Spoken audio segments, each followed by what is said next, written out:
Hey guys, how's everyone doing? Hope you're doing well. As you can see, we have done it again, actually two more times. I'm going to kind of stay away from eBay for a while, I think, because I got to counting and I've got some like 40 saws sitting here, so we really need to trade some off or get rid of a few or something. But it is what it is. They're like money in the bank sitting on a shelf. But with that said, we picked this one up a couple weeks ago. It was said to have good compression. It doesn't. I showed it in a short, I think, where it had like 40 psi or so. This one was the same culprit. They even actually had it listed as a ProMac 1010, but I made them an offer on it. They took it, and we've got a pretty solid build sitting here and don't have a lot of money in it. It has decent compression. It will try to run, but there's a lot of junk in the tank, and I'm sure the carburetor is just garbage now, but does have a PTO side crank bearings wore out in it. Kind of not seen that before, but on a 1010 anyway. But we have bearings here. I even have a whole crank and rod and piston assembly and seals and rings. I've got most of anything here to at least get one of these running. What my plan is to strip them both down tonight. I've got a big toad over here that I'm going to put all the parts in, and maybe at a later date figure out what they need and try to build a couple saws out of these. And they will be ported. I will set them up both different. We do have the other we bought last month. We're going to do the same with it. We may actually port 3 of these and set all 3 of them up with different timing numbers and such. So who knows, it'll just be videos later on down the road, but I will get to them and do them. But with that said, what I'm going to do is tear saw number 1 down that doesn't have a lot of compression and kind of see what the culprit is. I'm not going to really video the whole tear down because it takes so long, and I already have the Mac 1010 teardown video that you're welcome to go watch. So yeah, I'm going to get started with that, and I'll show you any problems I find as I go along. This is not how that plug wire is supposed to be routed, guys. You just gotta love going behind other people. Yeah, I have no idea how it even had any spark as melted as it is in there. It is what it is. Alright guys, took a little longer than I thought, and it wasn't because anything was hard to come apart. I heard a big bang outside, didn't really think anything of it, and looked up a couple minutes later and had county law pointing a flashlight in here. Evidently one of my neighbors or something, I don't know, had took off running and came across my property, and they were looking for them. I don't know, whatever it is, what it is, we do what we can to help the law. I have no idea what in the hell was going on, but anyway, we got back to the saw and about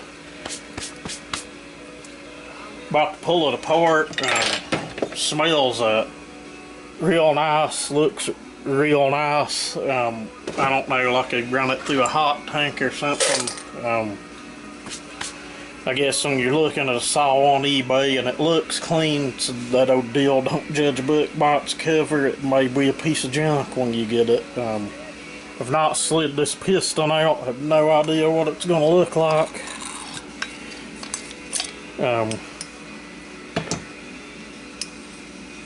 Honestly, she's not bad at all.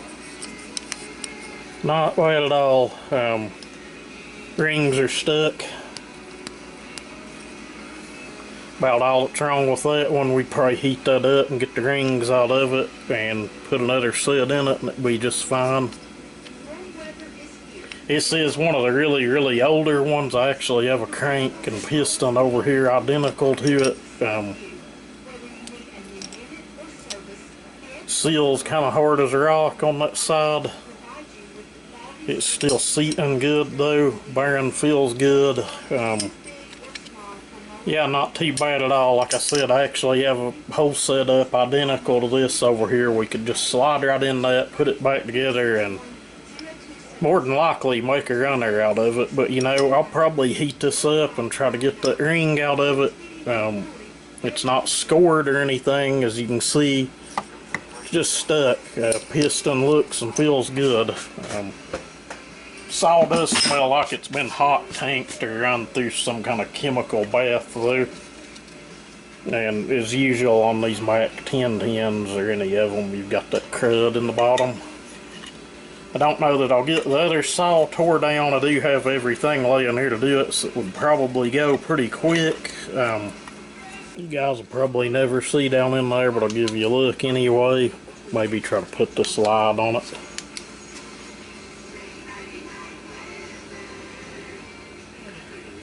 Kind of hard to tell by the camera, but the cylinder's in perfect shape. Shouldn't be a problem. Just throwing a hone on it, port job, throw some rings in it, and turn this thing into a runner. You know, these cylinders ain't getting no easier to find. Stuff's about getting obsolete. If I do see them online cheap, I do pick them up. They're good just, you know, to play around with port timing numbers. You guys know I had a saw here I done that with, and it's kind of how we learn what they like, or how I like them to perform. I like to try to retain as much static compression as possible. So yeah, what I'm gonna do next, I guess, is maybe start pulling that other saw apart, and then, you know, in a later video, like I said, we may try to put one back together and see if we can make a runner out of one of these. Okay guys, we are back. It's the next day. Unfortunately it got late. The incident we had happened last night. Then I got into this one and had to cut one of the starter housing bolts out. It just would not break loose. We just ground the head of it off, but don't know if it'll pick up. But I'll promise you, if you're grinding on around magnesium with a carbide cutter and you have oil on your hands are more than likely going to get burned. But oh well, it is what it is, no big deal. This one's not near as crusty as the other. It's the one that had pretty decent compression, so I'm not expecting to find any bad news. Getting ready to pull the piston out and have a look.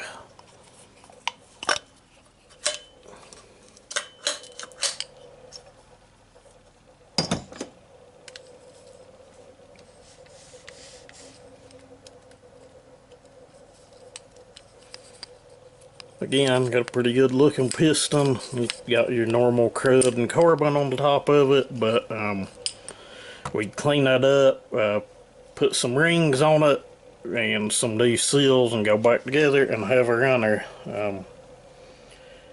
In all honesty, the seals on this one don't feel too bad at all, but the PTO bearing, this camera picks up pretty good. Should not have that kind of wobble in it. I'm pretty sure I have a couple of those laying here. Except the seals honestly don't feel bad at all on the thing. I don't think I'd put them back and reuse them though. Really good and pliable. I don't know. Some people would really frown on that, but in some cases I'd rather have those old 40-year-old seals as a new Taiwan or Chinese seal. Again, that seal feels just fine. It's good and pliable. Seals on the other crank assembly were, the flywheel side was good. I've honestly never tore one of these down, seen a flywheel seal bad. Not building a production work saw or anything anyway, just something to play with or maybe sell. I wouldn't sell a saw with an air leak. If I put it together and it developed an air leak, of course I'd turn it back down or tear it back down, but those seals don't feel bad. I think I honestly have enough here to probably minus a carb kit, and I don't know, one of the fuel lines in these looks good and the other's kind of garbage, so maybe we can mix and match some parts. And out of the two of these saws, don't have a lot in them, but I've got more in them than I need to build one saw. But obviously I'll end up putting two saws together eventually, but it'll be sometime later this summer, if not fall. But we might in the next little bit. Get one of these set up and cleaned up and, you know, put back together. I guess we could have a look in the cylinder.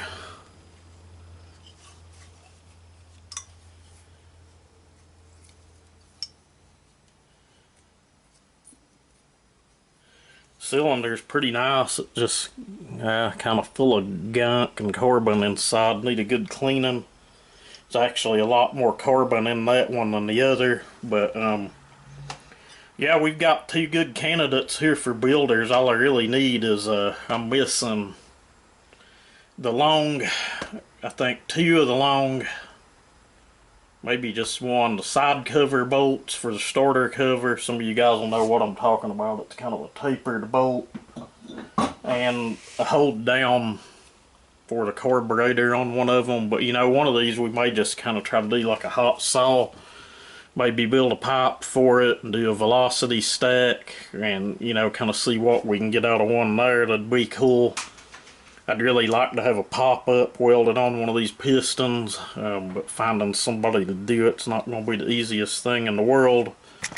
But anyway, I figured I'd shoot a video here for you guys, and I don't know, what do you think we should do with these? Should we build them, port them up, just put the dang thing back together and get it running and sell it? Or, you know, what should we do? I know what you guys are going to say. You're going to say port both of them and, you know, have 3 ported Mac 1010s, but honestly, I'll only keep one of them. Once they're done, I'll probably part with the other 2. Maybe one of you guys on the channel may be interested in one, but anyway, this will be a project for another day. I've got another kit saw showing up here, and we've got a lot of other saws in front of this of my own. Just finding time and money to do it all. But anyway, thought I'd shoot you guys a video. You guys stay safe and have a good one.